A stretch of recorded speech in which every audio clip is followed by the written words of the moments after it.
Министрлер кабинетинин төрагасы Акылбек Жапаров саламаттык сактоо министри Алымкадыр Бейшеналиевке сөгүш жарыялады.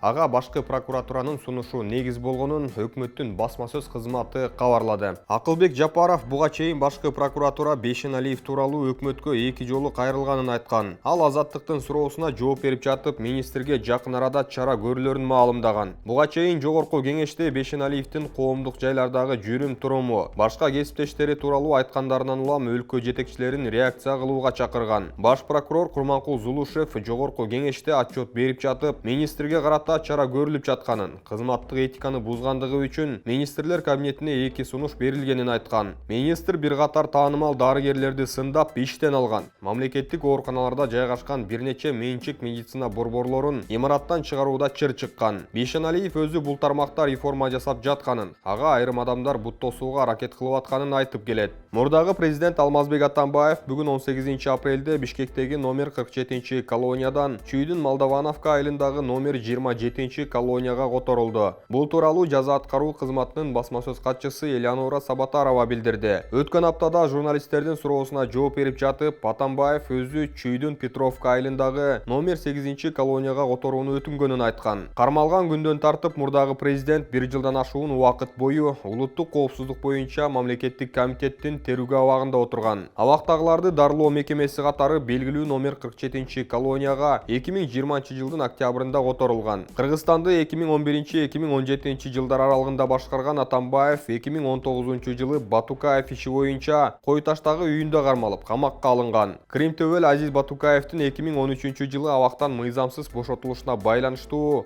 ал 11 жылга эркинен ажыратылган. Машинанын маңдайкы айнегин жана алдыңкы каптал айнектерин караңгылатууга 1 жылдык уруксат алуу үчүн 80ден 120 миң сомго чейин акы төлөө сунушталууда. Экономика жана коммерция министрлигинин тийиштүү мыйзам долбоору коомдук талкууга коюлду. Маңдайкы айнекти караңгылатууга уруксат жеңил машиналарга гана берилмей болуп жатат. Бирок такси айдагандарга мындай уруксат жок. Уруксаты жоктор кармалса 20 миңден 40 миң сомго чейин айып пул төлөөгө милдеттүү болот. Ал эми арткы айнектерди караңгылатууга уруксат буга чейин эле бар болчу. Алдыңкы айнектер боюнча сунушту өкмөт киргизген жана буга чейинки тыюу салган эреже иштебей келгенин, каалоочулар жеңичинен акча төлөп коюп, ансыз деле караңгылатып жүргөнүн айткан жана жемкорлуктун бул түрүн жоюу максаты коюлуп жатканын белгилеген.